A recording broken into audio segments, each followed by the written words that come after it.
One. And hi, everybody. It's Friday somewhere. Dr. Sherrie Campbell joins me. David Wolf here from Audavita Studios. Sherrie, welcome. Thank you so much for having me, David. It's good to see you again. Absolutely. And of course, we did your audiobook together, and I want to let people know about that. Hold on a second while I clear my screen. There it is, the cover to But It's Your Family, Cutting Ties with Toxic Family Members and Loving Yourself in the Aftermath. And what I learned, and part of what happens when I work with someone like you who writes a book, this is a very personal story. I Yes, took that journey with you. you did. What is it like? And you are a therapist, so Yeah, perhaps you're trained to put language to a lot of it, but it was your family, it's your story. How hard was that to first of all write the book and then also do it out loud with a hard. producer present? It was hard. I think that the problem I had when I was trying to find my own answers is that none of the researchers ever shared their own story. So no matter how much you may be passionate about studying toxic people or that you think you know them, unless you've really been raised in the mires of it or been in a very toxic relationship, you don't ask the same questions, and when it's family, survivors like me, we ask different questions that can only be answered by another survivor. None of the research was answering so many of my questions. And so, I decided that, well, I actually got asked to write the book, and Yeah. I wrote it in 8 weeks. It was came out pretty quick. So, but the response has been incredible. And I have so many sisters and brothers out there that suffer the way I do. And the feedback I get is, thank God some researcher, some expert finally told their own story. Yeah, no, and I'm so glad you did this work. It's so important for people to hear. In reading, I've asked myself this question, and sometimes when I speak to groups about the process of recording their own book, of course, Hmm. not all of them are as emotionally intense as yours was. But I Hmm. often say that my experience of working with authors like you is that there's a catharsis to this. Did you find that it was actually helpful to your own process? I know you're probably years past actually having recovered, but is there a cathartic process to reading your own words out loud? It was surreal. And the thing about Okay. I mean, there were times that I was in tears, David, you remember. And I was like, wow, I just did Yep. not expect that to make me cry because I've been talking about that specific thing for a long time to someone else. But when you read on Audible, you have to read what feels at first like painfully slow. Yep. And so it makes you enunciate every word. And I think that words are incredibly impactful on the brain, and what those words trigger are emotions, memories, and feelings.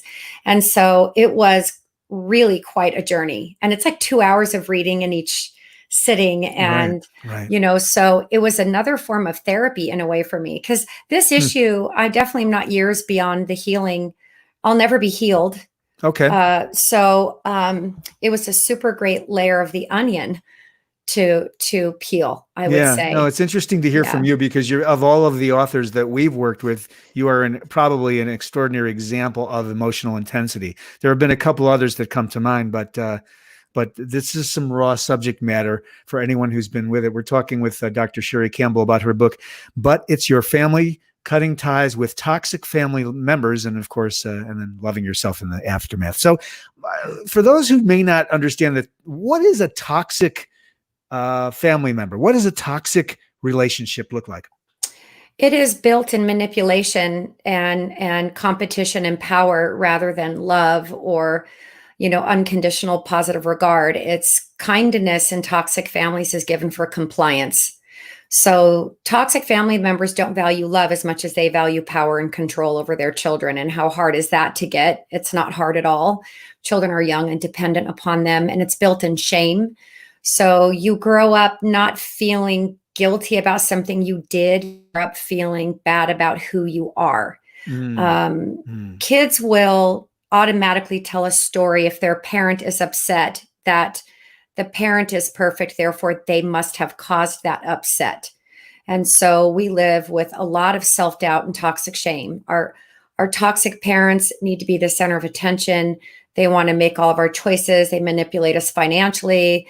They'll manipulate around death. They manipulate around everything, your friends, what you look like. You never measure up. You end up being a pleaser in many ways, and they're invasive and boundary violating, and there's no privacy, there's no individuality. It's terrible. It's very different than flawed. Plus, when they hurt you, they don't care.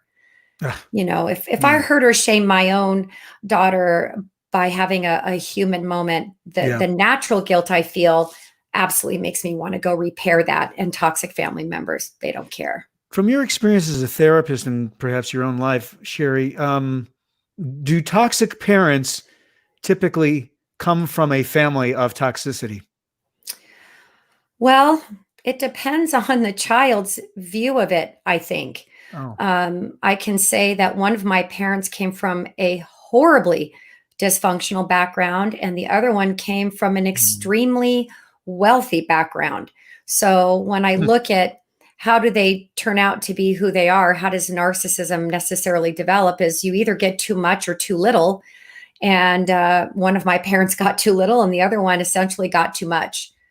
So, okay. But they manifest in the same way. If you get too little, and this is covered in my book on toxic adult children, they're going to get what they want at all expense, and then someone who gets too much just feels entitled to have everything their way, and they tantrum if they don't get it.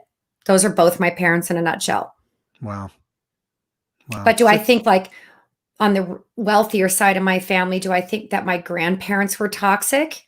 No, they weren't toxic to me. But if you give a specific personality type, maybe genetic predisposition to narcissism, a certain amount of entitlement or money, then that turns into something else.